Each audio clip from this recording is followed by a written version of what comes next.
I may have missed it at the beginning, but I was wondering whether, in planning terms, whether there was any kind of overarching vision that Westminster has in terms of what it thinks needs to be in place in order to kind of support, I guess, a thriving cultural economy, if I can put it that way.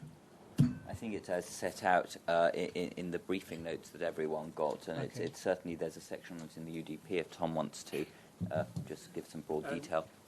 Yeah, just very briefly, I mean, we generally do protect arts and cultural uses as well as social and community uses, and we tend not to allow those to change use to another type of use. So I think we are actually quite strict.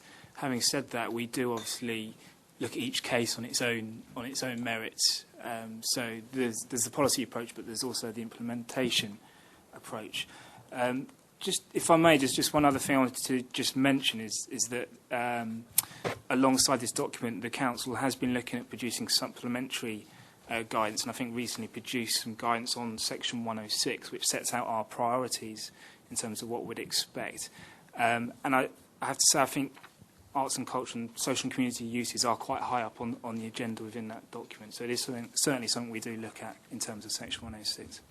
I think as a council as well, it's not static.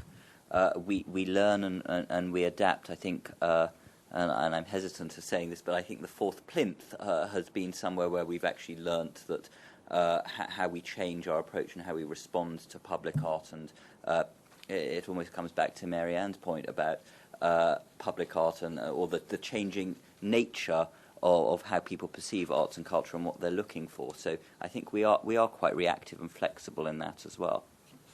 I would also add that any organisations, at the moment, Westminster, through its property arm, is looking at asset management, and it's doing that work together with the PCT, voluntary sector, Metropolitan Police, and all of our sort of typical stakeholders who provide services locally, and I would implore you to get involved in that work.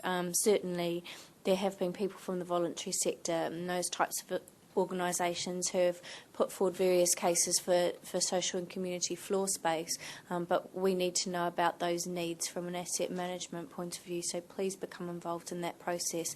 If you have trouble becoming involved, you're welcome to use the LDF at westminster.gov.uk website, and I'll make sure you get forwarded to the appropriate person or contact me directly. And that's the initial piece of work's been conducted by PricewaterhouseCoopers, and that was finished last year, and they're taking that forward at the moment, but that's a good area to become involved. Just on that issue, and in terms of the lack of rehearsal space, we talked about using empty shops for temporary exhibitions and so on, which have a public access, which perhaps the licensing issues for are slightly different from closed spaces which don't provide or need to provide public access, such as rehearsal space. And I wonder whether an initiative to open those up, because a rehearsal happens for a fixed number of hours and then the next rehearsal can happen somewhere else. So it can be very, very temporary, but if there was a roster of suitable properties where landlords were willing to open those doors on a very temporary basis, I think that would be enormously helpful to people.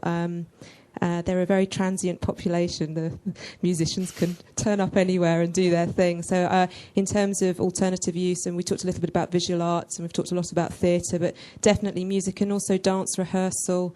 In a recent evaluation document that I think was, or report that was done by the council, there was also references to making space. And I'm not 100% sure what making space meant in that document, but I'm assuming it's activity space in the broadest sense, where groups can go and use it for a variety of making activities. Okay.